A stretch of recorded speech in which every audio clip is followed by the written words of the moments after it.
भव्यं च सर्वं यश्चाधितिष्ठति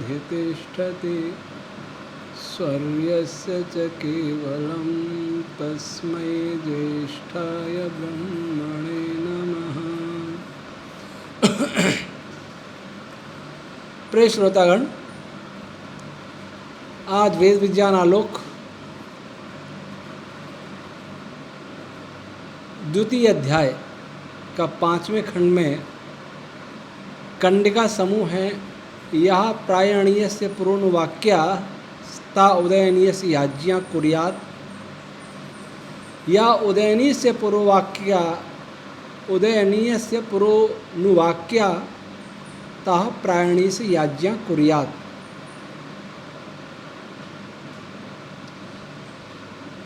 पूरा कंडिका नहीं बोल रहे, इसका हिंदी बता रहे हैं। इसकी हिंदी, इसका अनुवाद या भाष्य जो भी आचार्य साहनी ने किया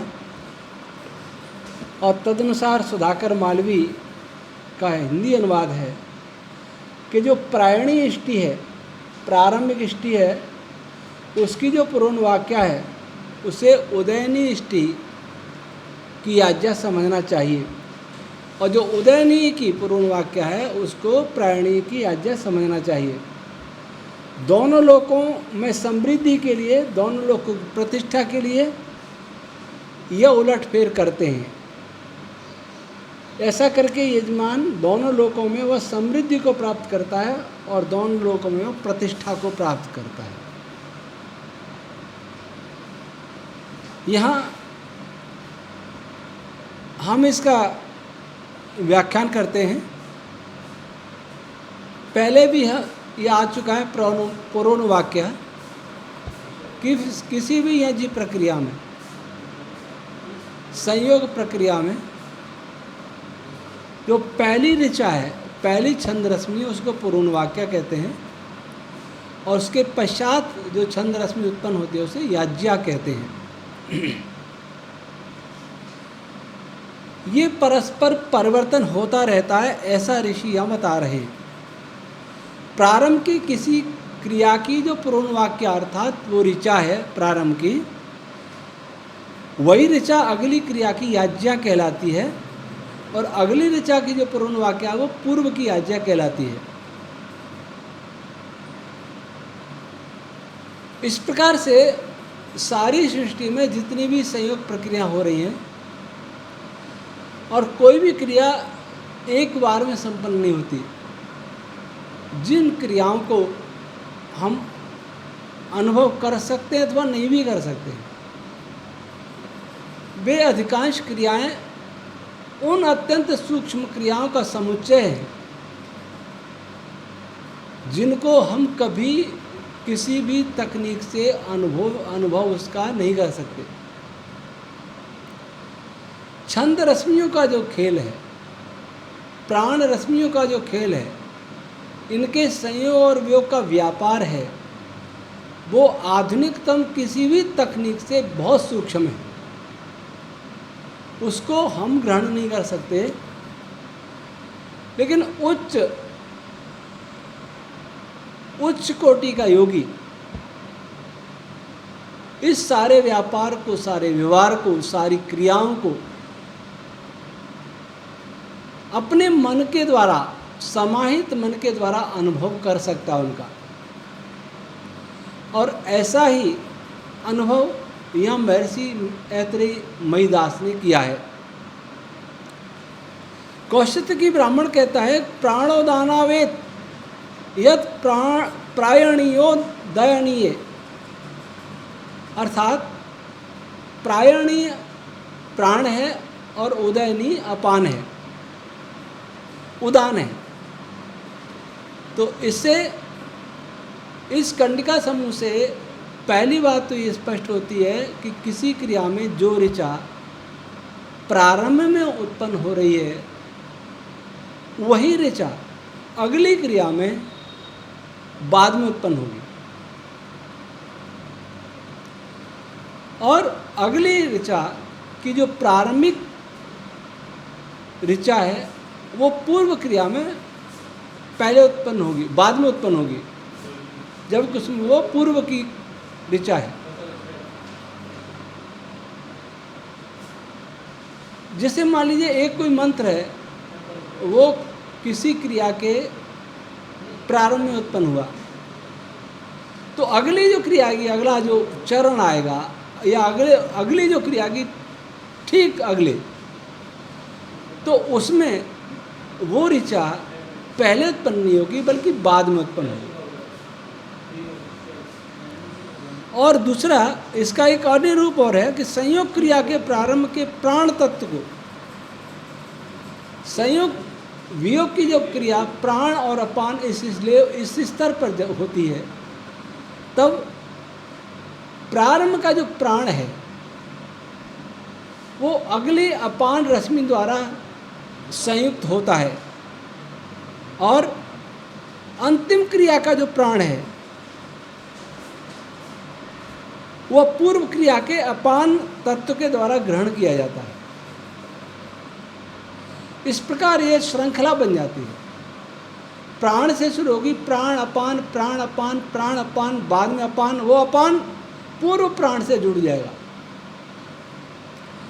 इस प्रकार से प्राण अपान ये सारी सृष्टि में हो रहा है। और साथ में ये भी बताया कि कभी कभी प्राण का प्राण से भी संयोग होता है। प्राण का उदान से होता है, लेकिन प्राण कभी उदान का अपान से भी होता है। ऐसी स्थिति में बताते हैं कि ऐसी स्थिति में प्राण का प्राण से संयोग होता है, वो उसी प्रकार होता है जैसे उदान का अपान से होता है। प्राण का अपान से, प्राण का उदान से जो संयोग है वो सुदृढ़ है, लेकिन प्राण का प्राण से और उदान का अपान से ये दुर्बल संयोग है।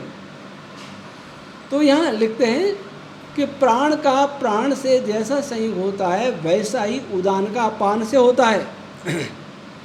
और उदान के साथ जो प्राण तत्व संगत होता है वह प्राण तत्व साथ अपान तत्व के साथ जो संयोग होता है उसके जैसा व्यवहार करता है। प्राण से उदान मिलता है तो वह उदान ऐसा व्यवहार करता है जैसे प्राण उदान के साथ व्यवहार करता है। अर्थात प्राण के साथ मिलने में अपान का व्यवहार दोनों में ऐसा देखा जाता है जैसे प्राण का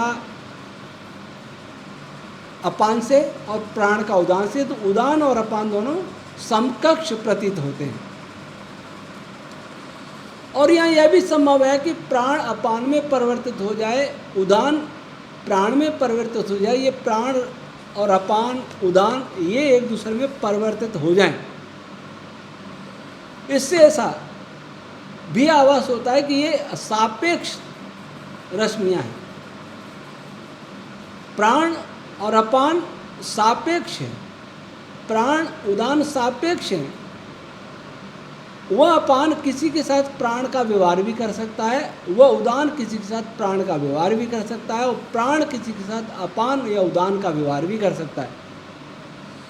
इस प्रकार ये रश्मियाँ एक दूसरे से मिलती रहती हैं, एक दूसरे में परिवर्तित भी होती रहती हैं। इस प्रकार से सारी सृष्टि का खेल इन रश्मियों से ही चल रहा है। इनकी संख्या के बारे में आप विचारें तो इनकी संख्या कोई संख्या नहीं, अनंत है। जीवात्मा की दृष्टि में अनंत है, परमात्मा की दृष्टि में कुछ भी अनंत नहीं है।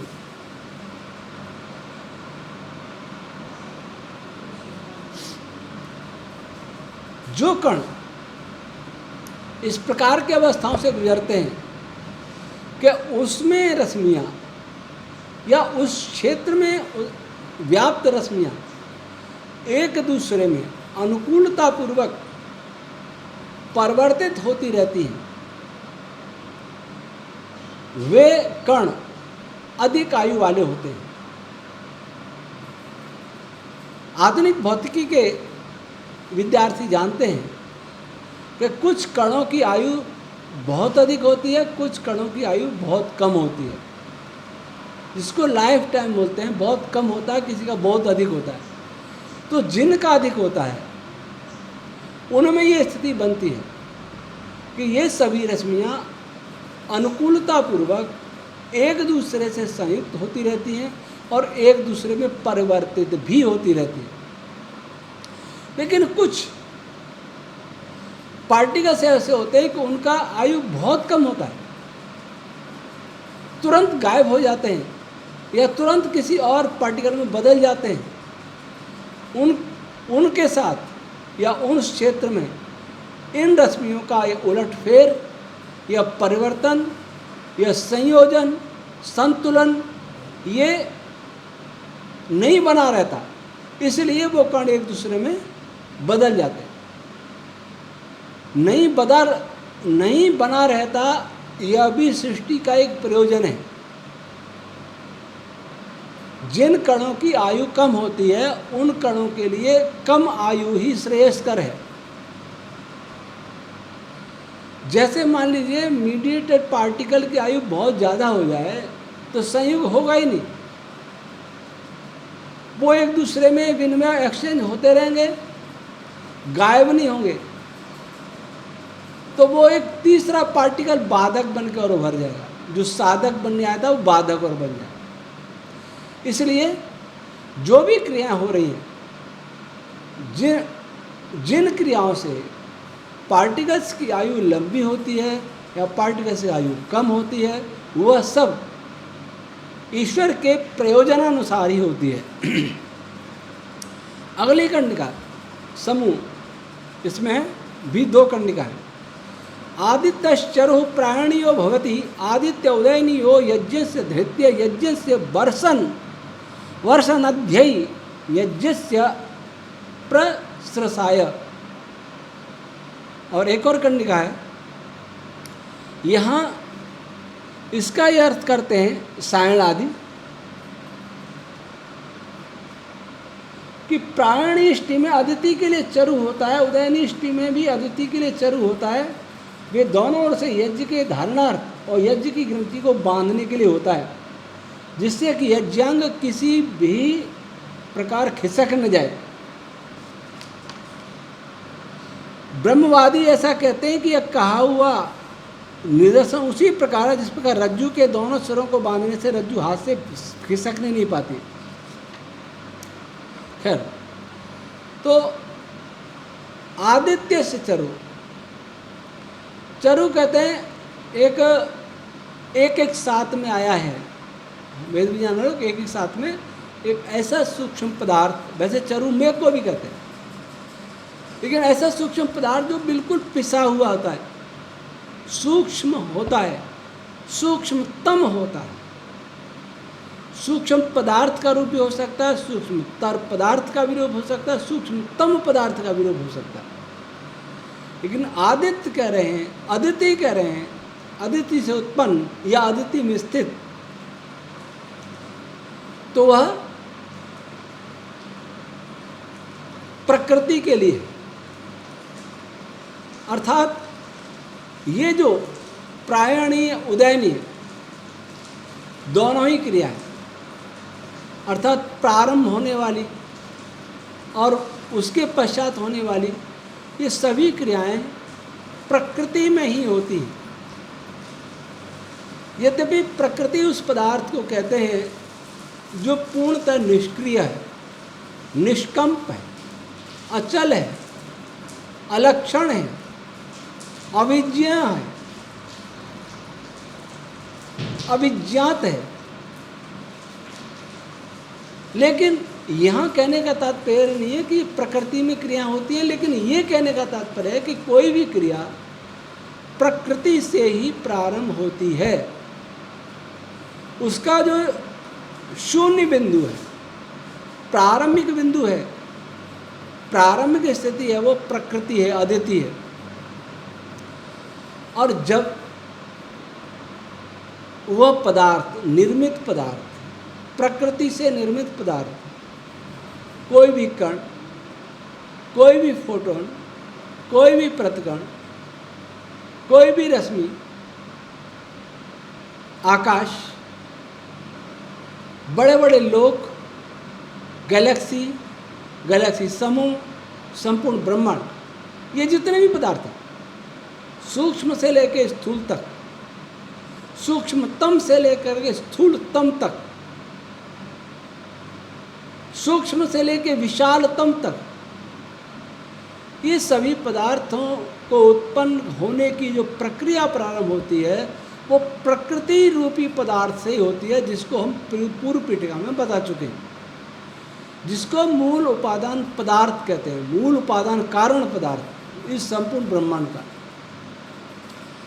और जब इस सृष्टि का अंत होगा, जब इन विशाल लोकों का प्रलय होगा, जब मॉलिक्यूल एटम्स पार्टिकल्स का प्रलय होगा, जब रश्मियों का प्रलय होगा, जब मन बुद्धि आदि मैं मनस्तत्व अहंकार आदि का प्रलय होगा, तो प्रलय होकर वो उसी अदिति में परिवर्तित हो जाएंगे जिससे वो बने हैं। जैसे जल ठंडा होकर के बर्फ में बदलता है और फिर गर्म होकर के पुनः जल में बदल जाता है, बर्फ जल में बदल जाती है, जल से बनी बर्फ जल में ही विलीन हो जाती है। उसी प्रकार अदिति प्रकृति से बने पदार्थ प्रकृति में विलीन हो जाते हैं। प्रकृति उसका एक सिरा है, वस्तुतः एक सिरा नहीं, वो दोनों सिरे प्रकृति से ही बने हैं। एक सिरे में सृष्टि का प्रारंभ होने वाला है और दूसरे सिरे में सृष्टि का अंत होने वाला है। यदि ये प्रकृति न हो या प्रलय प्रकृति तक न हो तो सारी सृष्टि प्रक्रिया गड़बड़ा जाएगी। जिस प्रकार से एक रस्सी में गांठ बांध देते हैं, वह गांठ दोनों सिरों को जोड़ देती है और उस रस्सी को पकड़ के उस रस्सी को हाथ से फिसलने नहीं देती। एक सर्कल बन जाता है, बिना गांठ के सर्कल नहीं बनता। एक सिरा प्रारंभ है, दूसरे सिरे में अंत है, लेकिन दोनों सिरों में कोई संगति नहीं। लेकिन सृष्टि में दोनों सिरों में संगति है। अदिति से प्रकृति से पदार्थ बनना प्रारंभ हुआ और जब विनष्ट हुआ तो विनष्ट होकर के प्रकृति में लीन हो रहा, प्रकृति में परिवर्तित हो जाता है। इस प्रकार से इस ब्रह्मांड का जो उपादान पदार्थ है, मूल उपादान पदार्थ, वो अनादि है, अजन्मा है और उससे उत्पन्न ये संसार, ये ब्रह्मांड अनादि नहीं है, अजन्मा नहीं है, अविनाशी भी नहीं। ये जिससे बना वो अविनाशी भी है, वो अजन्मा भी है, लेकिन उस प्रकृति से बना हुआ ये ब्रह्मांड, ये क्रिएशन न तो अनादि है, न अविनाशी है, न अनंत है। प्रकृति के सापेक्ष सृष्टि अनंत नहीं है। और फिर अगली कंडिका अंत में पथ्यायवेत स्वस्त्या प्रयंति पथ्यम स्वस्तिम अभ्युदयन्ति स्वस्ति एवेत प्रयंति स्वस्ति उद्यन्ति स्वस्ति उद्यन्ति। दो बार यह है स्वस्ति उद्यन्ति स्वस्ति। इसका अर्थ ये अध्याय समाप्त हुआ। सृष्टि प्रलय की प्रक्रिया पथ्या होती है, अर्थात पथ्या स्वस्ति, अर्थात इसका मार्ग एक क्रमबद्ध होता है, व्यवस्थित होता है और सुगमतर होता है, सुगमतम होता है। दो कण अगर आपस में मिलें तो उनके मिलने का जो मार्ग है सुगमतम है। हर पदार्थ सरल मार्ग पर गति करता है, जिसमें कम एनर्जी लेवल में रहना चाहता है। तो संपूर्ण सृष्टि पथ्यास्वस्ति से निर्मित होती है, पथ्यास्वस्ति से संचालित होती है। अर्थात हर कण का, हर लोक का जो मार्ग है, जो गति है, जो दिशा है, वह उसके लिए सबसे अधिक सुगम और उसके प्रयोजन को सिद्ध करने वाली होती है। सब कुछ बुद्धिपूर्वक होता है, सब कुछ सुनियोजित होता है, सब कुछ नियंत्रित होता है, सब कुछ सुनिश्चित होता है। अनिश्चितता का नियम हम लोगों के लिए तो है, क्योंकि हमारी बुद्धि की सीमा है, लेकिन इस सृष्टि में चाहे वेव हो, चाहे पार्टिकल हो, चाहे बड़े बड़े लोक हो, चाहे क्वांटम क्षेत्र की बात हो, चाहे विशाल लोकों की बात हो, माइक्रो की बात हो या मैक्रो की बात हो, सब कुछ सुनिश्चित है। हेजनबर्ग का अनिश्चितता का नियम हमारी बुद्धि की सीमा के अंदर है। हमारी बुद्धि की सीमा समाप्त हो जाती है और परमात्मा की बुद्धि की सीमा प्रारंभ होती है। वैसे उसकी सीमा प्रारंभ नहीं होती, वो तो सदैव सृष्टि बनते ही वहाँ से ही प्रारंभ होती है। प्रलय होता है तब भी उसका एक उपयोग होता है, मोक्ष के जीवात्मा को सुख दिलाने में आदि। कहने का अर्थ परमात्मा भी सोता नहीं है। यद्यपि प्रलय को ब्रह्मा की रात्रि कहा है, लेकिन ईश्वर कभी सोता नहीं, सुषुप्त अवस्था उसकी कभी नहीं होती। हाँ, सृष्टि निर्माण नहीं रहता, वो अलग बात है। खैर, यहाँ उसकी चर्चा नहीं।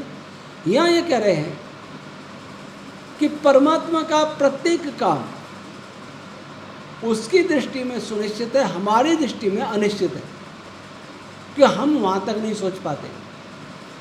जो हम नहीं सोचते उसके लिए तकनीक बनाते हैं, तो तकनीक भी वहाँ तक नहीं सोचती। इसलिए हम कहते हैं कि यह सब अनिश्चित है, और इस कसौटी पर जो खरा नहीं उतरता उसको वर्तमान भौतिक वैज्ञानी उसे मानते नहीं है कि हेजनबर्ग के अनसर्टेनिटी प्रिंसिपल के विरुद्ध है ये। उन्होंने एक दीवार खड़ी कर ली, उसके आगे नहीं सोचते। इन दीवारों को तोड़ने की ज़रूरत है। जो हम आज जानते हैं, जो भौतिकी के नियम आज हम जानते हैं, वे भौतिकी के नियम हमें 50 साल पूर्व पता नहीं थे। जो 50 साल पहले हम भौतिकी के नियम जानते थे, वो उससे 50 साल पहले नहीं थे। जो उससे 50 साल पहले भौतिकी के नियम हम जानते थे, अर्थात वैज्ञानिक जानते थे, वो उससे 50 साल पहले नहीं जानते थे। और आज से 50 साल बाद जो नियम खोजे जाएंगे, उन नियमों को आज नहीं जानते। तो अनिश्चितता तो हमारी बुद्धि में, हमारी टेक्नोलॉजी में, हमारे सामर्थ्य में। इसके आधार पर हम ये नहीं कह सकते कि इस ब्रह्मांड में सब कुछ अनिश्चित है। मेरी आँखों को प्रकाश नहीं देता, इसका अर्थ ये नहीं है कि सूर्य नहीं है, ये बल्ब नहीं है, ये मेरी आँखों का दोष है। तो अपने सामर्थ्य का दोष, अपने सामर्थ्य की सीमा, अपने सामर्थ्य की कमी के आधार पर हम नहीं कह सकते सब कुछ अनिश्चित है।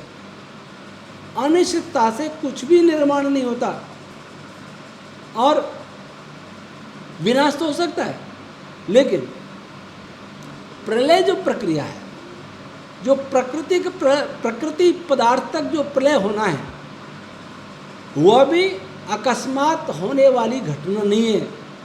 वो भी बुद्धिपूर्वक सुनिश्चित नियमों के आधार पर ही प्रलय संपन्न होता है, तभी पदार्थ प्रकृति में बदलता है। इस प्रकार दूसरे अध्याय का 5वां खंड अर्थात दूसरा अध्याय आज समाप्त होता है। शेष फिर आज इतना ही। ओम शम।